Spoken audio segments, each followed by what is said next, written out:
right. We are doing it. Third Republican debate. Let's get in it. Need an accountant in the White House. Let's make sure that we have transparency in the classroom. As a mom, I know what that means. Let's make sure we secure our borders so that our families are safe. Let's get crime down because our families want to know that they can be safe no matter where they go.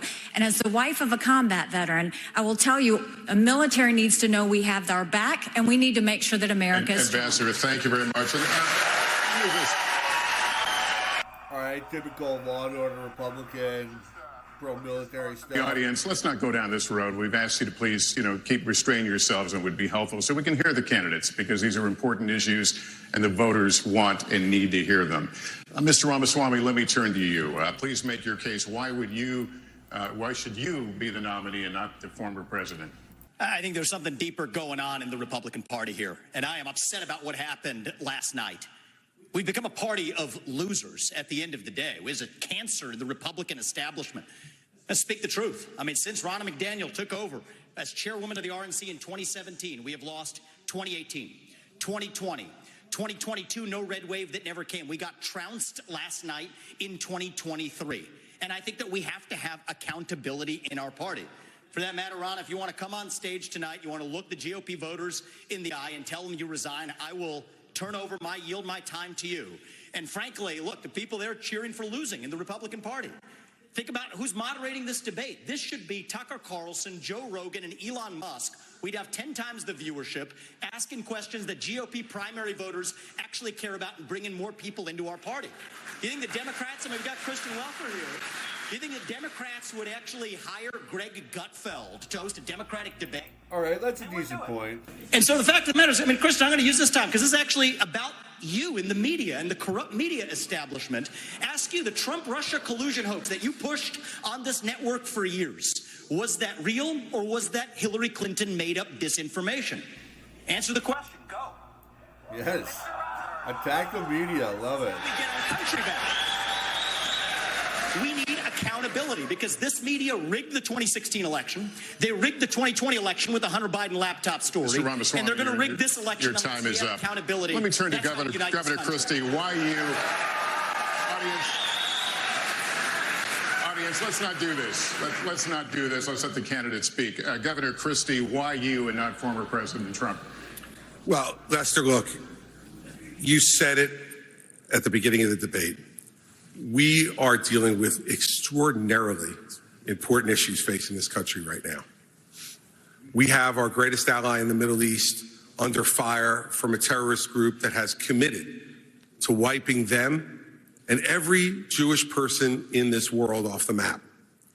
We have Ukraine with Vladimir Putin. Translation, vote for me for more endless war. Who wants to put the old band back together. He's starting in Ukraine, and he's going to move to the Baltics and Poland after that. We have inflation in this country that is choking. Really? They're going to invade Poland? That wants to try to rise up and give their children a better life. And tonight, we need to decide which president is going to be the one to tackle the big issues, who's going to make this country look once again, not just inward, but look outward at the world.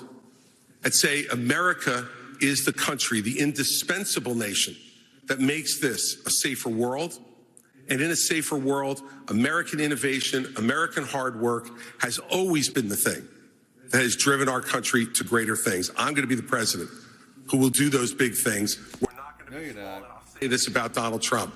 Anybody who's going to be spending the next year and a half of their life focusing on keeping themselves out of jail and courtrooms cannot lead this party or this country, and it needs to be said plainly. Governor, thank you. Let me turn to Senator Scott. Senator Scott, you've said former President Trump can't win. Make your case to Republican voters. Well, certainly. What I would say without any question is that the truth of my life destroys the lies of the radical left. We need a president and a candidate who will actually help our base solidify and attract independent voters. Nothing will ever destroy the lies of the radical left. They just keep coming back.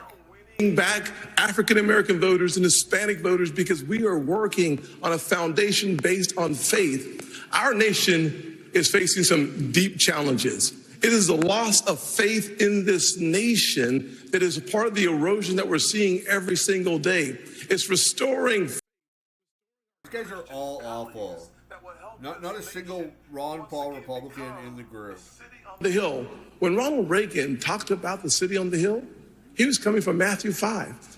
When President Lincoln talked about a house divided, that was Mark. Our founding documents speak to the importance of a faith foundation. You don't have to be a Christian for America to work for you, but America does not work without a faith-filled Judeo-Christian foundation. I would be the president that helps us restore faith in God. I think America is supposed to be a republic, not a theocracy. Lucas, none of the issues, the policies matter. We have to get back to being a nation. None of the policies matter. City on the hill that believes. The policies are the only goddamn thing that matter. Senator Scott, for that thank you. future. Senator Scott, thank you. We're going to turn now to the challenges facing the next commander-in-chief. You'll all be... That basically perfectly sums up the Republican policy at the moment. None of the policies matter except saying, you know, we're strong in national defense, we have a big army, we're going to blow the shit out of you. Tonight, Israeli troops are fighting inside Gaza City with over 200 hostages who remain captive there, and civilian casualties mount inside Gaza.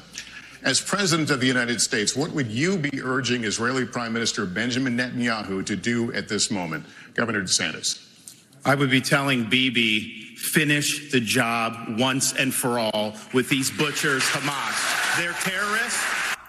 A final solution to the Palestinian problem? Wipe every Jew off the globe if they could. He cannot live with that threat right by his country. That Hamas should release every hostage and they should unconditionally surrender. I'm sick of hearing the media. I'm sick of hearing other people blame Israel just for defending itself. We will stand with Israel in word and in deed, in public and in private. And I can tell you, as governor, I actually did something about it. Biden's neglect has been atrocious. We had Floridians that were over there after the attack. He left them stranded. They couldn't get flights out. So I scrambled resources in Florida. I sent planes over to Israel, and I brought back over 700 people to safety.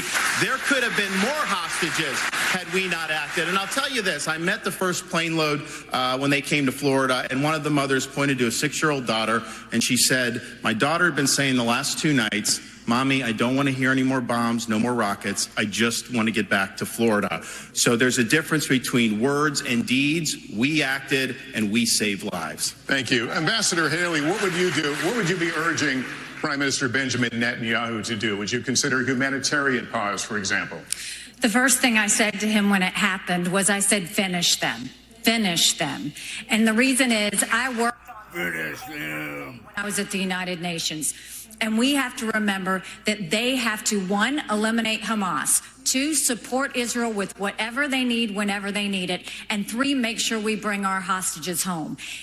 What is with this undying love for Israel in American politics? Iran. There would not be the Houthis without Iran. And there wouldn't be the Iranian militias in Syria and Iraq that are trying to hit our military men and women if it hadn't been for Iran. And who is funding Iran right now?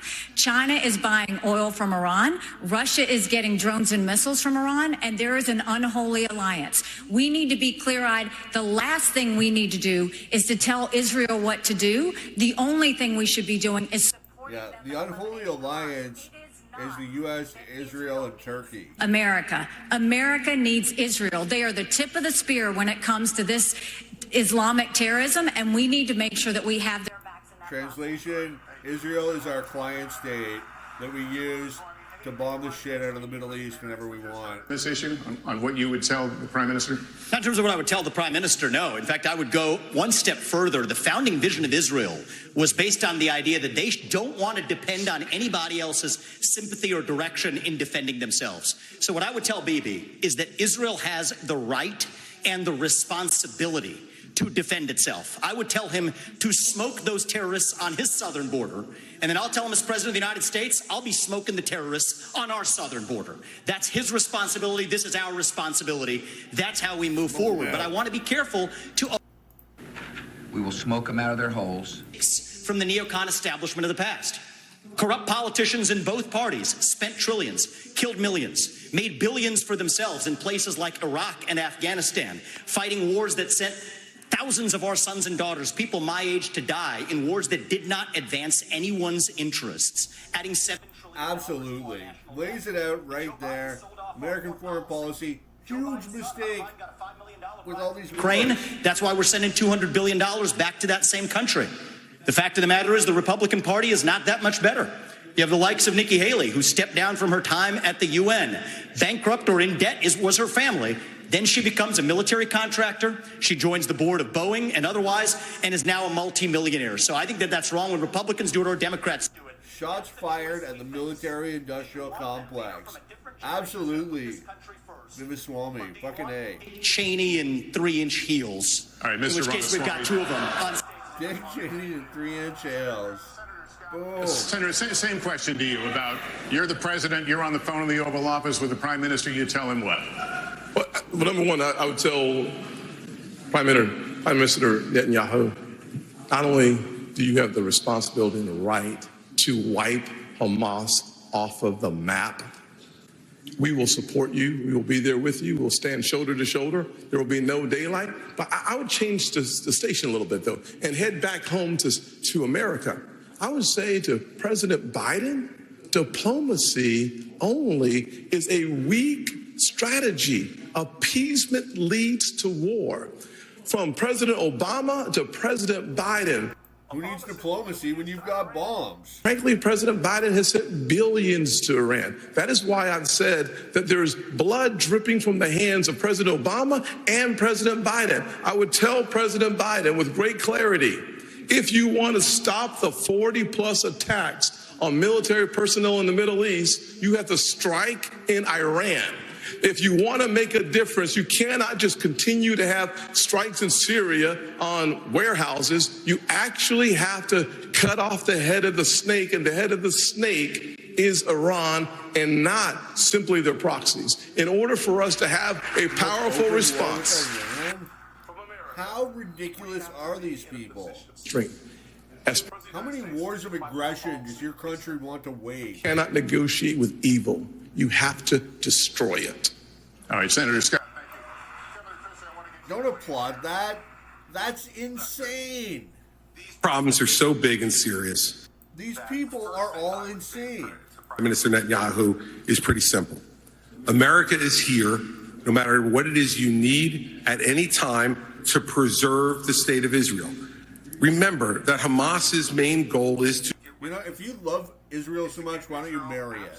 off the map. Now, there are three things I think I would say to him when he asked for advice. The first I would say is that it is absolutely your obligation to protect the territorial integrity of Israel. Secondly, to make sure you protect the security and the safety of your people. Every time something happens to compromise either one of those things, it creates greater unrest in the entire region.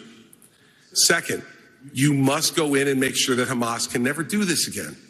The fact is that Israel and their intelligence community failed. They failed here, and they failed the people of the state. And how many casualties are you willing to accept for that to happen? Two, that we know everything that's going on. 100,000? 50,000? Where do you draw the line? To kill 1,400 individuals again. And the third thing is to keep your eye on the ball. Make sure that we continue to isolate Iran. Work with the reasonable nations in the Middle East. Or, hear this out, stop being a bunch of warmongering piece of shit and just pursue peace. The evil foursome, China, Russia, Iran, and North Governor Korea. Christie, thank you very much. We're going to continue in this vein right now with a question from Matthew Brooks, the CEO of the Republican Jewish Coalition, a partner of the Republican National Committee in this debate. Here it is.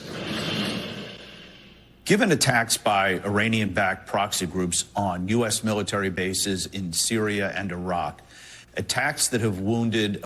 Why do you even have military bases in the Middle East to begin with? Do you support the use of military force by the United States against Iran? No. Governor Haley, would you please answer that? Yes, I'd first like to say they're Do not attack Iran. Well, we've got two of you on stage. The second thing that I will say is I wear heels. They're not for a fashion statement. They're for ammunition. What we need to be doing for Iraq and Syria is, first of all, the idea that our men and women could be targeted. Okay, she's super hot. 100 hits to happen under Biden's watch is unthinkable. We need to understand this is Iran giving the green light, telling them what to do, and we shouldn't be doing the tit for tat like what Joe Biden has done. We need to go and take out their infrastructure that they are using to make those strikes with so they can never do it again. Iran responds to strength. You punch them one and you punch them hard and they will back off. The last thing America needs to do is wage another war of aggression in the Middle East. You people learn nothing from history. Now that he needs a pause or a ceasefire. We don't need him going and sitting there tiptoeing around Iran because he thinks they're going to do something. You don't respond to an enemy and a terrorist with fear. You respond with strength. When you do that, that's when the world pays attention. And that's when Iran Pursuing diplomacy is not a sign of weakness. Just today, the U.S. launched another one of its limited airstrikes against targets in Syria, this time Iran. These people are fucking insane. Militarily to hold Iran accountable. Well, first, Matt, thanks for your question, and I appreciate what you've done over the last month. I believe a nuclear first strike should not be off the table. You guys rallying together in difficult times. I actually served in Iraq. What do you think that haircut costs? Like, that's going to be $350, $500, easy. That were funded by Iran, that were killing hundreds and hundreds of U.S. troops. And as commander-in-chief, I am not going to put our troops in harm's way unless you're willing to defend them with everything you have. Biden has them out there. They're sitting ducks. He's doing glancing blows. That's just inviting more attacks from the Iranians. I would say you harm a hair on the head of an American service member, and you are going to have hell to pay. Or just bring them home so they're not targets in the first place. It's Iran or whether it's any country on the world. We have to be strong, and we have to defend the people who defend us. All right, thank you, Governor. Now our second and final question from Matthew Brooks of the Republican Jewish Coalition. Please watch.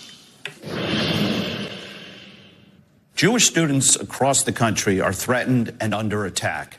What do you say to Jewish students on college campuses who feel unsafe given the dramatic rise in anti-Semitism? And what do you say to university presidents and college presidents who have not met the moral clarity moment to forcefully condemn Hamas terrorism? Mr. Ramaswamy, would you like to take that one? Absolutely. I think the scourge of anti-Semitism across this country, including at places like my alma maters and places like Brooklyn Bridge in New York, it's sad to see, but here's what history teaches us. Anti-Semitism is a symptom of a deeper cancer in a country and a society that is lost, and we are lost. Several years ago, when I wrote my I honestly can't watch any more of this.